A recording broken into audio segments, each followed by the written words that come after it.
CSTIC TV, tu portal de tecnología e informática al servicio de la sociedad y los negocios.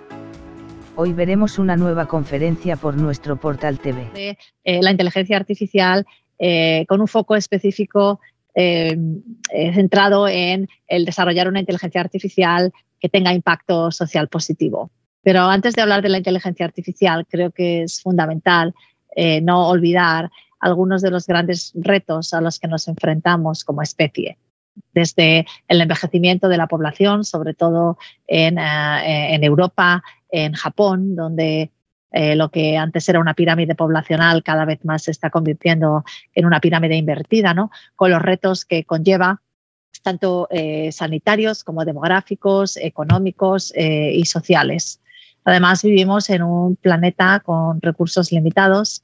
Si continuamos consumiendo a la misma velocidad a la que estamos consumiendo ahora, pues pronto necesitaríamos 2 planetas Tierra de los que no disponemos. Además, recursos que no están igualmente distribuidos. Desgraciadamente, en el siglo XXI estamos siendo testigos de una polarización en la acumulación de la riqueza, de manera que, según un estudio reciente, las 100 personas más ricas del mundo tienen más que las 4.000 millones de personas más pobres. Como no, vivimos en un mundo con una emergencia climática donde los niveles medios, las temperaturas medias del planeta están aumentando progresivamente y en consecuencia están aumentando los niveles medios de los mares y los océanos, así como la intensidad y frecuencia de los desastres naturales. Y esto es algo que estamos viviendo en nuestra propia experiencia personal cada día. Vivimos en un mundo susceptible de pandemias globales. Estos son algunos de los retos que creo que no vamos a poder abordar si no es con la ayuda de la inteligencia artificial. Necesitamos la inteligencia artificial para ayudarnos a sobrevivir como especie. No es la solución, la inteligencia artificial, pero sin duda será parte de la solución. Y desde un punto de vista tecnológico vivimos en un momento fascinante históricamente, ¿no? Desde hace ya varios años hay más móviles en el mundo que humanos. El móvil es el dispositivo con mayor adopción en la historia de la humanidad y tiene un gran impacto en nuestra vida diaria, ¿no? Porque de alguna manera modula nuestra experiencia vital. Antes de la pandemia, pues íbamos a ver un concierto y no mirábamos el concierto, sino que estábamos grabándolo, ¿no? Con los móviles, o íbamos a escuchar y a conocer a la única candidata femenina a la presidencia de Estados Unidos y no la mirábamos a la cara, sino que nos hacíamos un selfie con ella. Pero esto no es solo un fenómeno en países desarrollados, sino también en países en desarrollo, como ilustra esta foto que muestra a unos migrantes que levantan expectantes los móviles al cielo buscando cobertura para comunicarse con sus familias. Pero más allá de los móviles, vivimos en un mundo en el que cada vez más conviviremos con coches autónomos, con robots sociales, en el que cada día interaccionamos con sistemas de inteligencia artificial que están embebidos en las plataformas y en los servicios digitales que usamos en nuestro día a día. Un mundo en el que civiles viajaremos al espacio, en el que le hablamos a los altavoces inteligentes que no tienen teclado, que no tienen pantalla, nos escuchan, nos entienden, ¿no? Y nos contestan. Un mundo de ciudades inteligentes, de impresoras en 3 dimensiones, de cantidades ingentes de datos generadas por la ciencia, que no podemos entender y analizar y sacar partido de ellos si no es gracias a la inteligencia artificial. Y un mundo también en el que nosotros, el Homo sapiens, nos estamos redefiniendo como especie, aumentándonos con tecnología que ahora mismo la llevamos puesta en forma de wearables, pero que pronto la podremos llevar embebida en nuestro propio cuerpo. Vivimos en un mundo en el que de los 5 países más poblados, 3 son países digitales que no existían hace 20 años. Facebook, WhatsApp e Instagram, países que además están gobernados por el mismo presidente no elegido democráticamente. Vivimos en un mundo donde no solamente nosotros los humanos estamos conectados y tenemos tecnología, sino que cada vez más objetos de nuestro día a día, desde coches a electrodomésticos, también están conectados y tienen cada vez más inteligencia, dando lugar a lo que se conoce como el Internet de las cosas, en el que ya hay miles de millones de dispositivos conectados. De manera que si en el año 2003 solamente había 0,08 dispositivos conectados por cada persona del planeta, el año pasado se superaron los 6,5 dispositivos. Esta ubicuidad de la tecnología, tanto en nosotros, las personas, como en nuestro entorno, lo que da lugar es a la generación de cantidades ingentes de datos, lo que se conoce como Big Data, donde desde hace más de una década estamos viviendo un crecimiento exponencial. Datos, además, que por su volumen, por su variedad, por su velocidad, son datos no estructurados que solo podemos analizar y solo podemos entender usando técnicas de inteligencia artificial. Y además vivimos en un mundo en el que no solamente digitalmente estamos conectados y no hay barreras, sino que también físicamente tenemos más movilidad que nunca antes en nuestra historia. En suma, vivimos en lo que se conoce como la cuarta revolución industrial. Y esta cuarta revolución industrial, al igual que las revoluciones industriales anteriores, está transformando profundamente nuestra sociedad. Está impulsada por disciplinas perdón,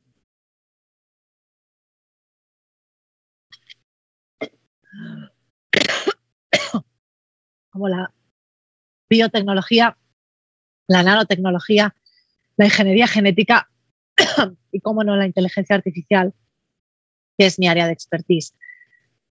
La cuarta revolución industrial, de hecho, representa una unión sin precedentes entre el mundo físico, el mundo biológico y el mundo digital. ¿Y qué es la inteligencia artificial? La inteligencia artificial es una disciplina que existe desde los años 50 y que está dentro de la ingeniería o de la informática, y cuyo objetivo es el desarrollo de sistemas computacionales inteligentes, tomando como referencia la inteligencia humana.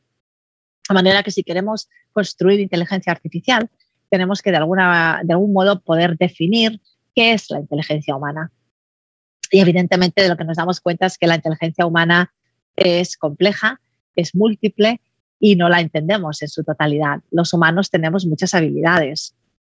Podemos percibir, interpretar e interaccionar con nuestro entorno. Podemos buscar soluciones, razonar, planificar, aprendemos constantemente, nos adaptamos. Tenemos muchos tipos de inteligencia, creatividad, inteligencia social, emocional, musical, ¿no? Etcétera. De la misma manera, hay áreas de conocimiento dentro de la inteligencia artificial que intentan replicar algunas de estas habilidades humanas. Por ejemplo, la disciplina dentro de la inteligencia artificial que intenta replicar la capacidad que tenemos para ver y entender lo que estamos viendo sería la visión por ordenador. La disciplina o el área de conocimiento que intenta replicar la capacidad que tenemos los humanos para poder hablar y comunicarnos utilizando el lenguaje sería el reconocimiento de habla y el procesamiento del lenguaje natural. Desde el punto de vista del nivel de competencia, los sistemas de inteligencia artificial se dividen en 3 tipos. El primer tipo es lo que tenemos hoy en día, que son sistemas de inteligencia artificial específica. Son sistemas que son muy buenos, probablemente mejor que los humanos, en una tarea, pero solo en esa tarea. Todos los sistemas de inteligencia artificial que hay hoy en día son sistemas de inteligencia artificial específica y es muy importante entender que la revolución que se está produciendo impulsada por la inteligencia artificial no necesita de sistemas que tengan una inteligencia artificial completa, ¿no?, como la humana, sino que es suficiente con tener este tipo de sistemas. La aspiración de la disciplina, como acabo de explicar, es conseguir lo que se conoce como inteligencia artificial general, que sería una inteligencia artificial que tendría el mismo nivel de competencia que los humanos, incluyendo conceptos tan complejos como puede ser la autoconciencia. En el contexto de la inteligencia artificial, históricamente se ha producido una paradoja que se conoce como la paradoja de Moravec, porque en los años 50, que es cuando surgió la disciplina, se produjeron avances muy rápidos en problemas concretos, como por ejemplo hacer un programa que jugase al ajedrez o hacer un programa que hiciese una tarea muy concreta. Y los investigadores se dieron cuenta que las máquinas podían hacerlo mucho mejor que un humano, lo que les llevó a hacer predicciones, como esta predicción que hizo Herb Simon, uno de los padres de la inteligencia artificial en 1956, que dijo: en 20 años las máquinas podrán hacer cualquier cosa que puedan hacer los humanos. De alguna manera extrapoló esa habilidad que tenían algunos programas de ordenador de superar a los humanos en hacer ciertas tareas. Pensó, bueno, si nos ganan en hacer ciertas tareas, pues en 20 años nos superarán en todo, ¿no? O alcanzarán nuestro nivel. Sin embargo, eso no ha sucedido porque precisamente habilidades que resultan muy sencillas para los humanos y que puede hacer hasta un bebé, como por ejemplo, pues interaccionar con el entorno, reconocer lo que está viendo, lo que está oyendo, lo que está sintiendo, lo que está tocando, ¿no? Resulta que son habilidades muy difíciles de implementar en un ordenador. Y hay autores que dicen, bueno, ¿y por qué nos vamos a detener en la inteligencia humana? Si la capacidad de computación continúa creciendo exponencialmente, podríamos superar la inteligencia humana, dando lugar al concepto de superinteligencia. El momento histórico en el que conseguiríamos superar la inteligencia humana computacionalmente se conoce como la singularidad. Yo creo que estamos muy lejos de tener inteligencia artificial general, con lo cual aún más lejos pienso que estamos de tener superinteligencia. Pero lo más importante es entender que no necesitamos inteligencia artificial general para que la inteligencia artificial ya esté aquí y ya esté revolucionando el mundo en el que vivimos. Históricamente ha habido dos escuelas de inteligencia artificial. La primera escuela es la escuela top-down o simbólico-lógica. Y esta escuela parte de la siguiente idea. Los humanos tenemos mucho conocimiento. Si pudiésemos programar ese conocimiento en las máquinas y representarlo usando símbolos, podríamos utilizar los principios de la lógica y reglas para derivar conocimiento nuevo a partir de ese conocimiento base y conseguir así inteligencia artificial.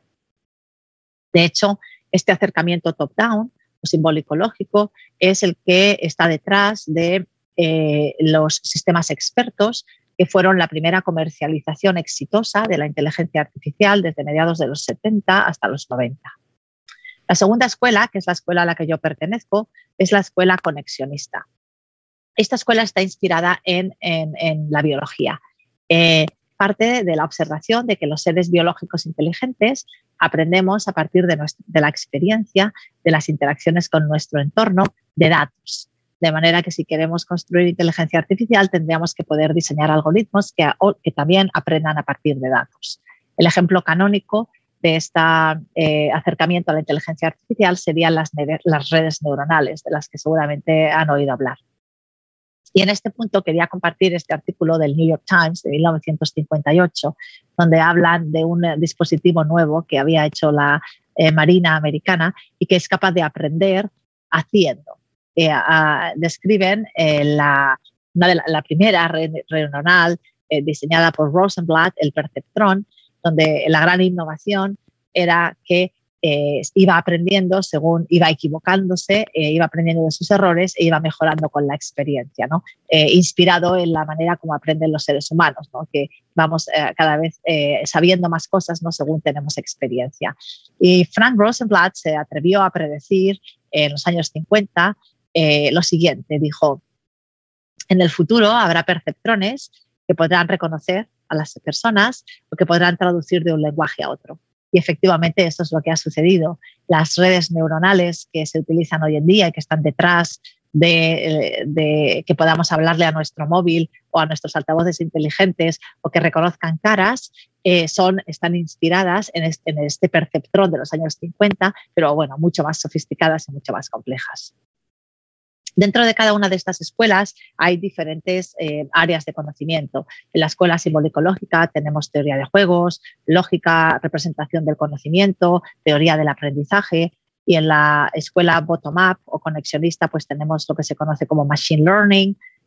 Dentro del machine learning estaría el deep learning o el aprendizaje profundo, tenemos el aprendizaje por refuerzo, tenemos la personalización, las inteligencias social y emocional, etcétera. Y aunque históricamente ha habido un cierto enfrentamiento entre estas dos escuelas, en realidad cualquier sistema comercial de hoy en día combina un componente muy grande de aprendizaje basado en los datos, en un acercamiento bottom-up, con un aprendizaje top-down, pues, de conocimiento del caso de uso concreto o del contexto concreto que ayude a los módulos que aprenden a partir de datos a no cometer equivocaciones, ¿no? La inteligencia artificial tiene una serie de propiedades que equiparan el papel que está jugando en la cuarta revolución industrial con el papel que jugó la electricidad en la segunda revolución industrial.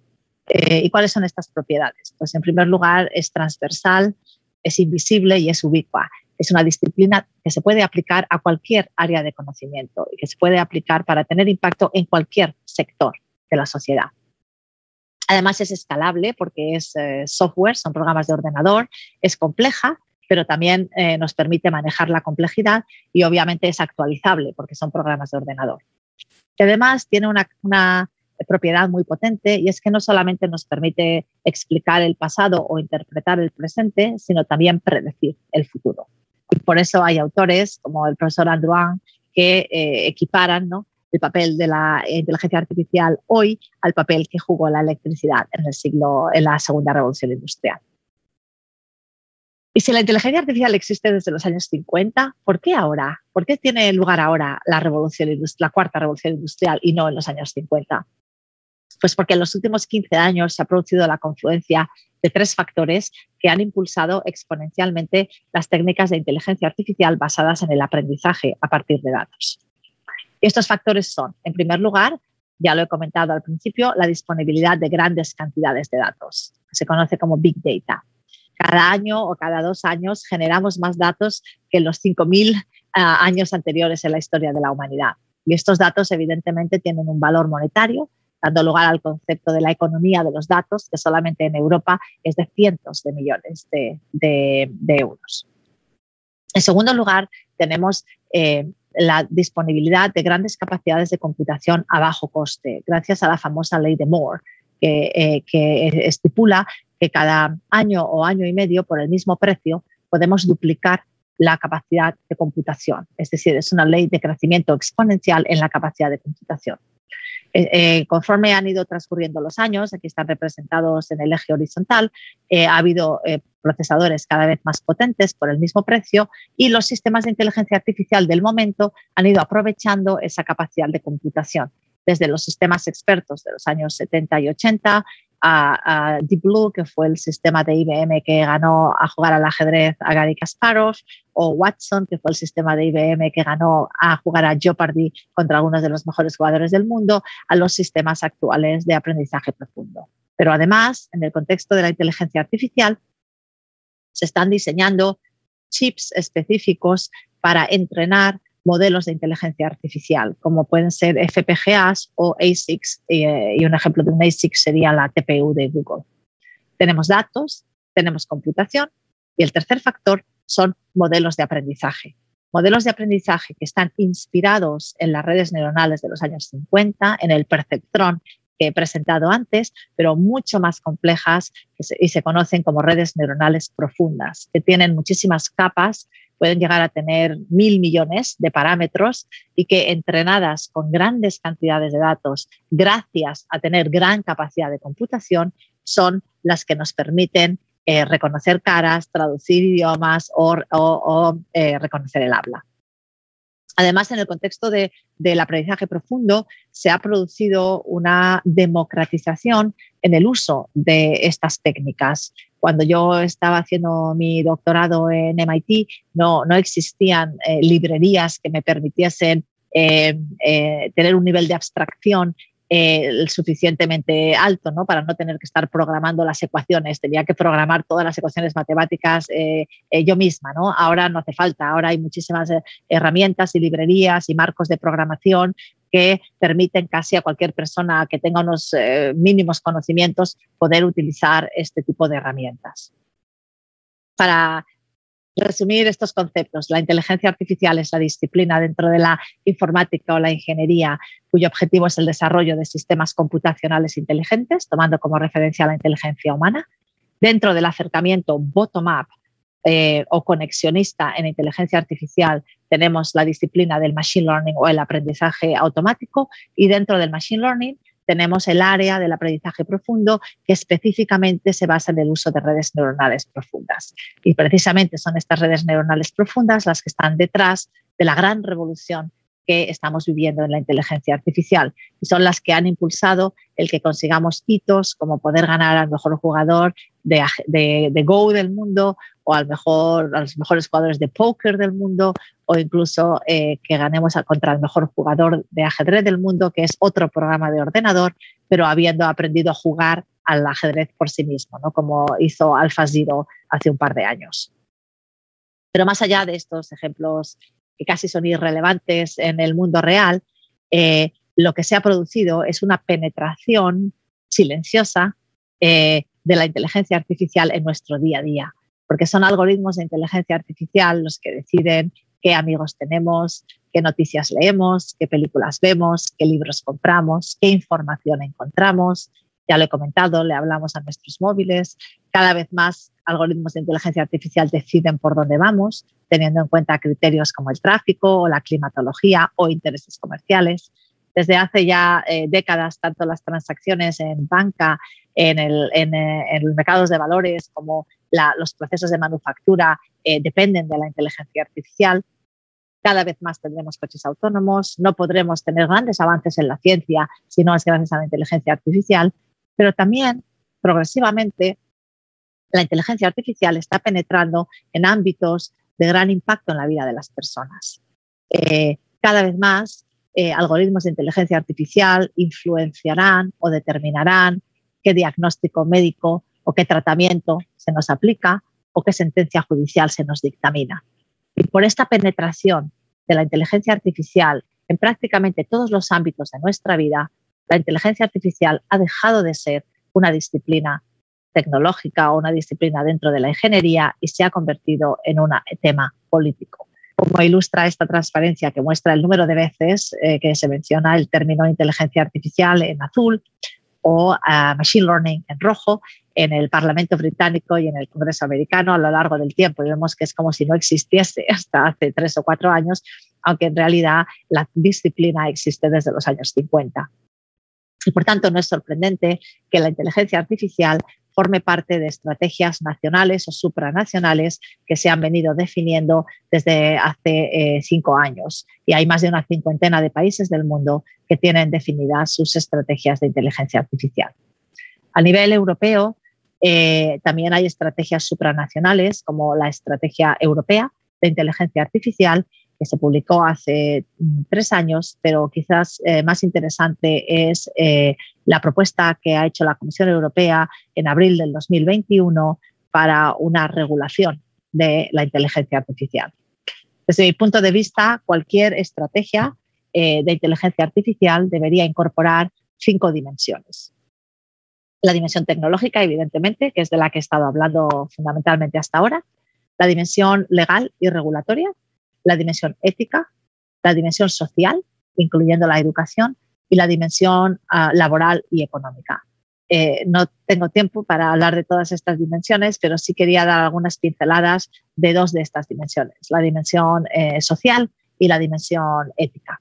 En el contexto social, que incorpora muchos ámbitos, porque también incorporaría todas las implicaciones de la necesaria reforma educativa para que tanto los profesionales como los niños, los adolescentes del siglo XXI pues puedan ser competentes, ¿no? Y contribuir. Quería también, dentro de este aspecto social, destacar un ámbito de actuación de la inteligencia artificial que quizás es menos conocido, que es el uso de la inteligencia artificial para el bien social. Hay un movimiento mundial a este respecto que se ha visto impulsado fundamentalmente desde el año 2016, cuando en el 2015 estaban llegando a su fin los objetivos del milenio definidos por Naciones Unidas y había que definir nuevos objetivos para el mundo.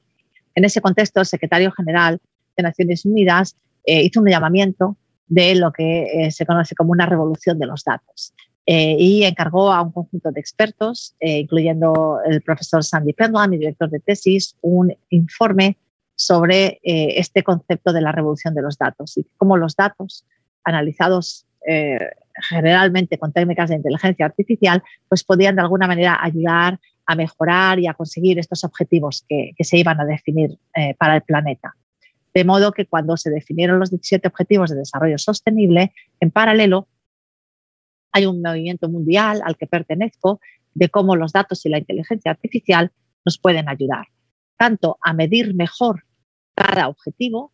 Por ejemplo, si el primer objetivo es que no haya pobreza, gracias a los datos analizados con técnicas de inteligencia artificial podamos medir mejor el nivel de pobreza del mundo, pero también que nos ayuden a acelerar la consecución de los objetivos. Es decir, no nos ayuden solo a medir mejor, sino a conseguir mejor los objetivos. Por ejemplo, en el caso de la pobreza, la idea sería que por ejemplo, nos ayudasen a identificar zonas que pueden estar empezando a tener un deterioro económico o a entrar por debajo de los umbrales de la pobreza para poder intervenir de manera temprana y evitar, ¿no?, que empeoren la situación.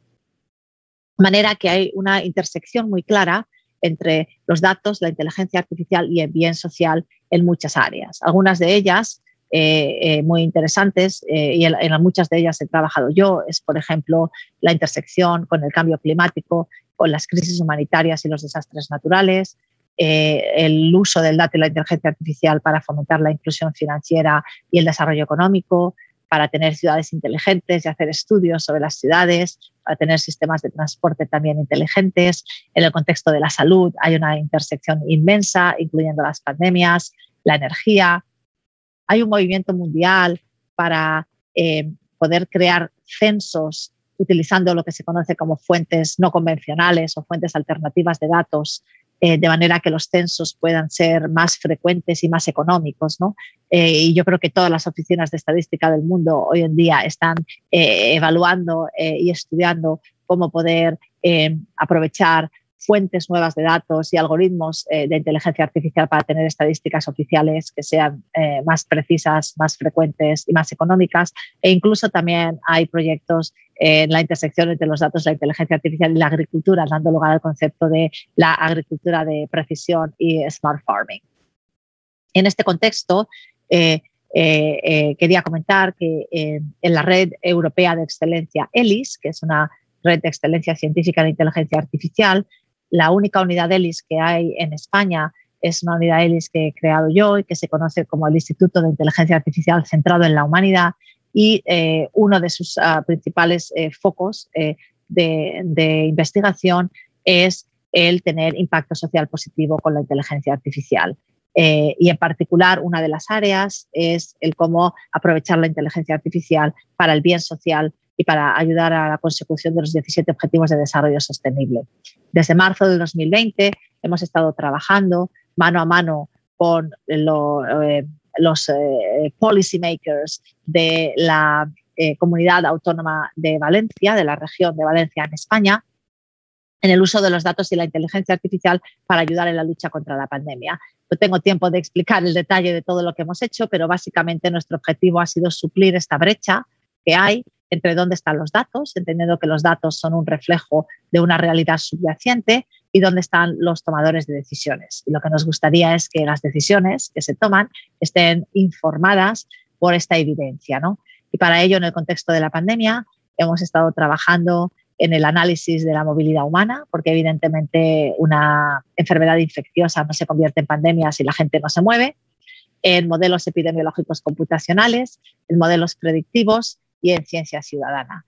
Y bueno, si les interesa, tenemos mucha información al respecto, pero quizás un hecho destacable fue que en el contexto del desarrollo de modelos epidemiológicos, modelos para predecir la curva pandémica, participamos en la competición mundial Pandemic Response Challenge, organizada por la Fundación XPRIZE, y fuimos los ganadores mundiales de esta competición. Bueno, es algo que nos llenó de alegría, porque era la primera vez que un equipo español ganaba una competición de XPRIZE. Y, cómo no, una dimensión fundamental en el contexto de la inteligencia artificial, dada su ubicuidad en la vida de las personas, es la dimensión ética. Los sistemas de inteligencia artificial, aunque tienen un grandísimo potencial para ayudarnos, como he comentado al comienzo de mi charla, necesitamos la inteligencia artificial para poder tener impacto social positivo y abordar los retos a los que nos enfrentamos. Es una inteligencia artificial que evidentemente no está exenta de limitaciones que tenemos que solventar. Por ejemplo, la violación computacional de la privacidad, lo que se conoce como los sesgos y la discriminación algorítmica, la manipulación subliminal del comportamiento humano, la asimetría, la opacidad algorítmica, la falta de veracidad, la huella de carbono propia de sistemas que requieren tanta computación, ¿no? Y evidentemente el hecho de que son sistemas de software que no son invulnerables. Y en esta segunda parte de mi charla, en contexto ético, pues quería compartir algunos ejemplos de estas limitaciones de los sistemas de inteligencia artificial.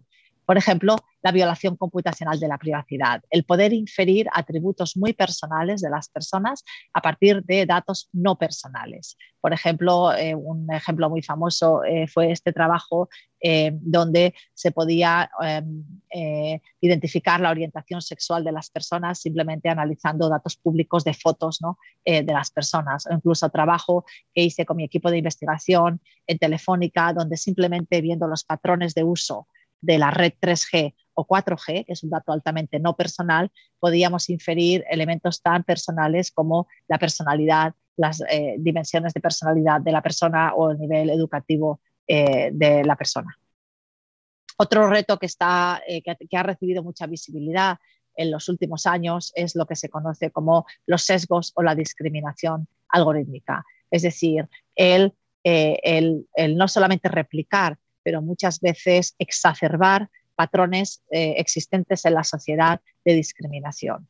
El ejemplo clásico es el ejemplo del software Compass, utilizado por muchos jueces americanos, donde ProPublica hizo un reportaje de periodismo de investigación y sacaron a la luz el hecho de que este software podía estar discriminando, podía estar tratando de manera diferente a acusados blancos frente a acusados afroamericanos, atribuyendo una mayor probabilidad de reincidencia a los acusados afroamericanos que tendría que haber tenido y una menor probabilidad de reincidencia a los acusados blancos. Otro ejemplo claro de los sesgos algorítmicos es el performance de los sistemas de reconocimiento de caras en función del color de la piel y del sexo, ¿no? Donde funcionan casi perfectamente si el sujeto es un hombre blanco con piel clara, pero si estamos hablando de, por ejemplo, mujeres con piel oscura, el performance es muchísimo más bajo. Y hay numerosos ejemplos de discriminación algorítmica en el contexto de seguros médicos o de tarjetas de crédito y demás. Además, hay un dilema ético en áreas como, por ejemplo, la búsqueda de información en Internet, ¿no? Donde ¿qué debería hacer un algoritmo? ¿Debería mostrar la realidad, aunque esa sea una realidad sesgada, o debería intentar contrarrestar un sesgo existente en una realidad subyacente, ¿no? Por ejemplo, si en la búsqueda de imágenes buscamos Chief Executive Officer, la persona que sea la directora, ¿no? de una empresa, pues las fotos que nos encontramos son fotos de hombres de mediana edad con traje, y si ponemos persona que limpie casas, pues nos encontramos dibujos y fotos de señoras, ¿no? Se está reforzando un estereotipo de género que existe en la sociedad. ¿Qué debería hacer el algoritmo en ese caso? ¿Debería mostrar resultados diversos? Porque en realidad no hay nada diferencial que impida que las mujeres sean CEOs o que los hombres no limpien casas. Si les interesa este tema, hay libros populares al respecto que han sido publicados en los últimos años.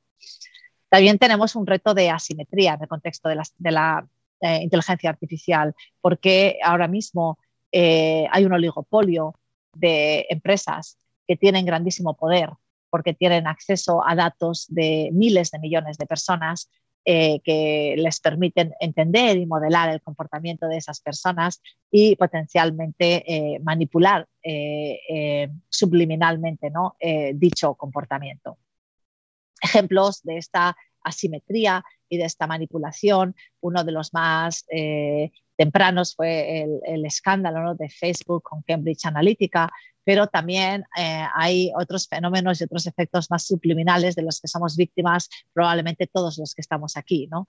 En el contexto de la búsqueda, por ejemplo, por Internet, el hecho de que la búsqueda tenga un ranking, ¿no? y salgan algunos resultados arriba y otros abajo y otros en la página 30, evidentemente están sesgando los resultados. Y esto es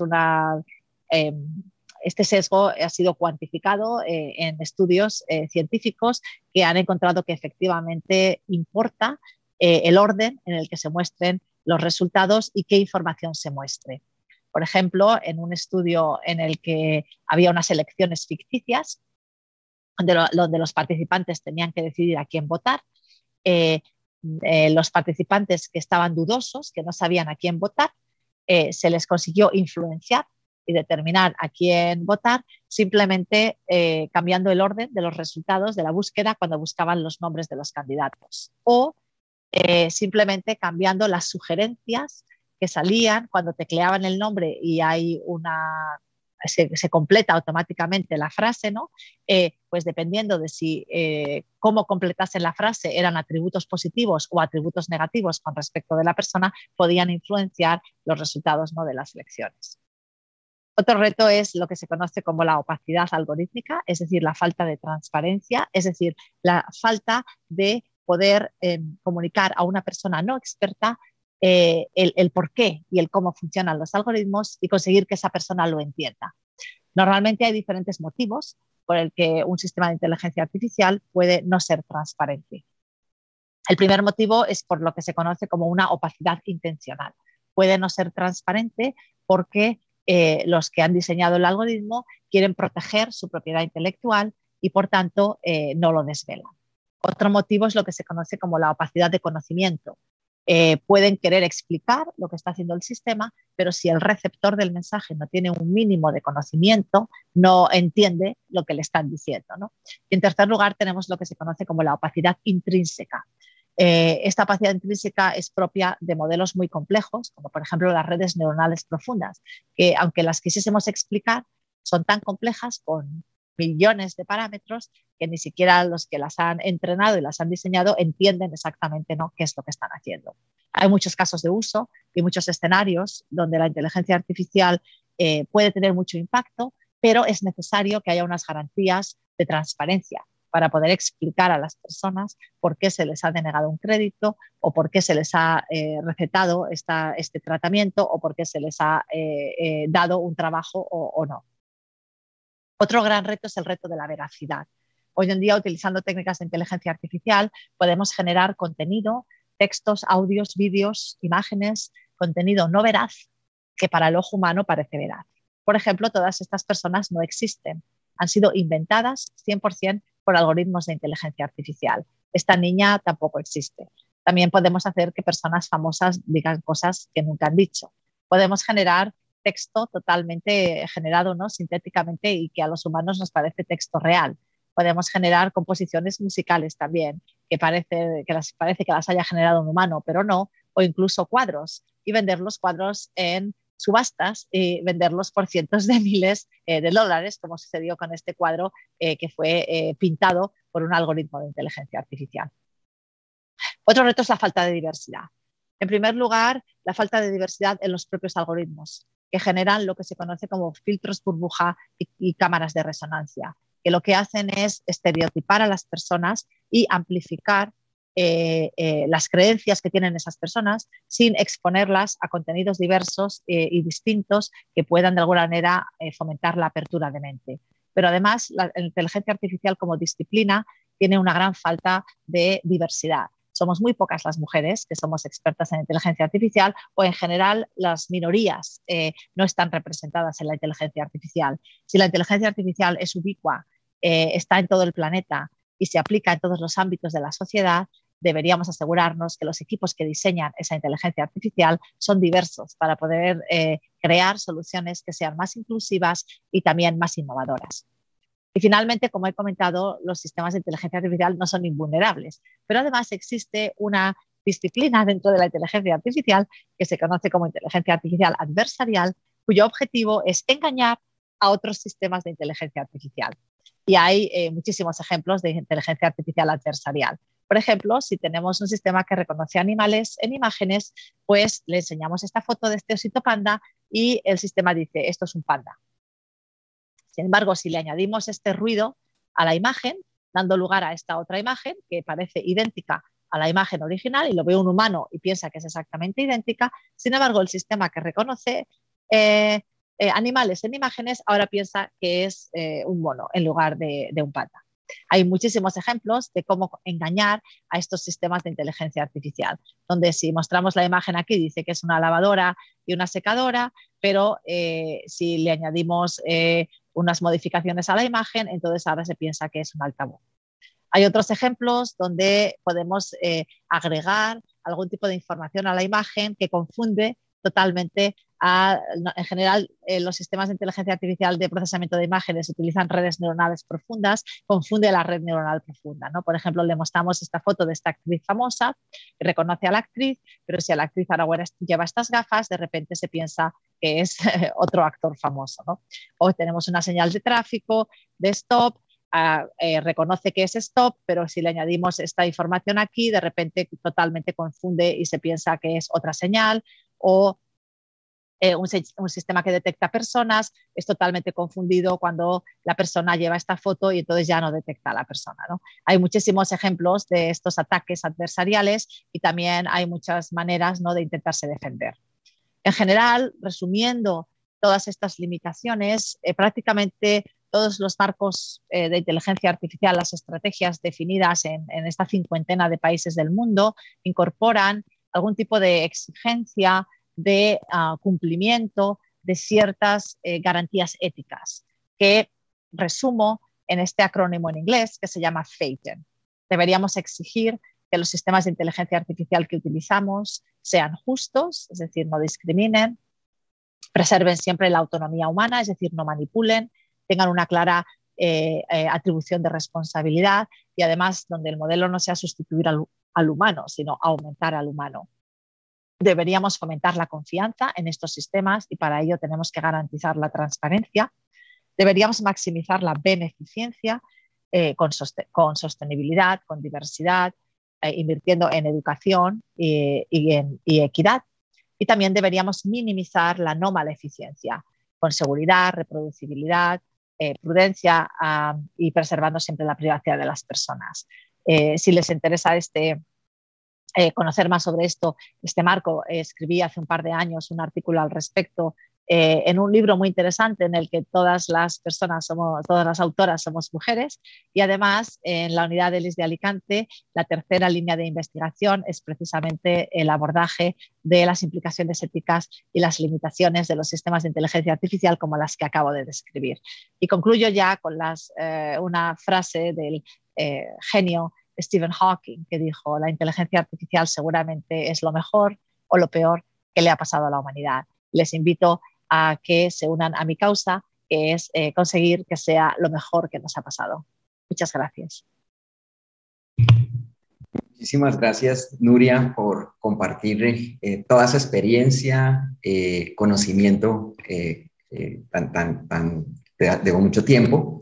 Y creo que, digamos, la importancia de generar esa conciencia y de invitarnos a hacerla, pues nos invita a conocer más sobre estos temas. Tenemos muchas preguntas, pero las voy a dividir en varias. Entonces, puntualmente, cuando estabas describiendo los límites de la inteligencia artificial, ¿podríamos concluir que efectivamente la inteligencia artificial está o no al servicio de las personas? Depende de nosotros. No es algo en abstracto, no se puede decir si está o no, depende de cómo la usemos. Podría estar al servicio de las personas si queremos que esté al servicio de las personas y si implementamos una serie de garantías para que esté al servicio de las personas. ¿Cómo pueden los países en desarrollo para adoptar una estrategia de inteligencia artificial de modo que estas tecnologías ayuden a cerrar la brecha tecnológica y no ampliarla? Bueno, yo creo que es muy importante no reinventar la rueda tampoco. Hay más de una 50 de estrategias ahora mismo publicadas de inteligencia artificial y creo pues que un primer paso es hacer un pequeño estudio de todas estas estrategias publicadas, ¿no?, para encontrar similitudes y también áreas que sean pertinentes, ¿no?, y que se puedan aplicar. Creo firmemente que la inteligencia artificial es una disciplina que nos puede ayudar mucho a eliminar desigualdad y a eliminar brechas que existen en la sociedad pero de nuevo, para ello tenemos que tener un buen entendimiento de qué oportunidades nos brinda bueno, y asegurarnos que la utilizamos para ese fin, ¿no? No está garantizado que si no hacemos nada, vaya milagrosamente a desaparecer la desigualdad o las brechas, ¿no? Es algo que tenemos que hacer que pase, pero la inteligencia artificial nos puede ayudar. Gracias. ¿Cómo compatibilizar la protección de los datos personales con las potencialidades de las herramientas que explotan estos datos en los negocios o a nivel de política pública? Bueno, a ver, hay muchísimas best practices, hay buenas prácticas, se dice en español, a este respecto. En este sentido, Europa ha sido pionera con la regulación de protección de datos personales, la famosa GDPR o RPGD, donde clarísimamente se adopta un modelo de protección de datos que está centrado en las personas. Entonces, yo creo que, de nuevo, creo que es importante conocer qué otras iniciativas hay en otras regiones del mundo para poder aprender y aplicar aquello que esté funcionando, ¿no? Y que tenga sentido.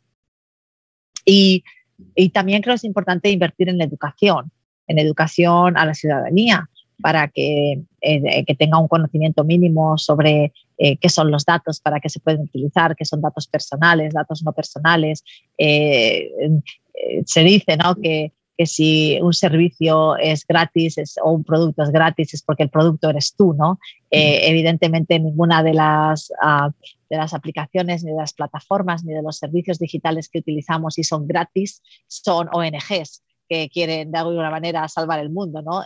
Si son gratis es porque están monetizando pues nuestro tiempo, nuestra atención, nuestros datos de alguna manera, y esto requiere también un ejercicio de educación a la ciudadanía, ¿no?, para que lo entienda, para que haya también quizás un movimiento civil que demande un mayor respeto hacia la protección de la intimidad de las personas, ¿no?, y de los datos de las personas.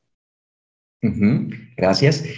Aquí hay una pregunta, ¿se está legislando los temas éticos, por ejemplo, para el uso de la inteligencia artificial, para el uso de armas, como las armas? Es una buena pregunta. En la propuesta de regulación europea de inteligencia artificial publicada en abril de 2021 se excluye explícitamente los usos bélicos y militares de la inteligencia artificial. No está contemplado dentro de la propuesta de regulación de inteligencia artificial.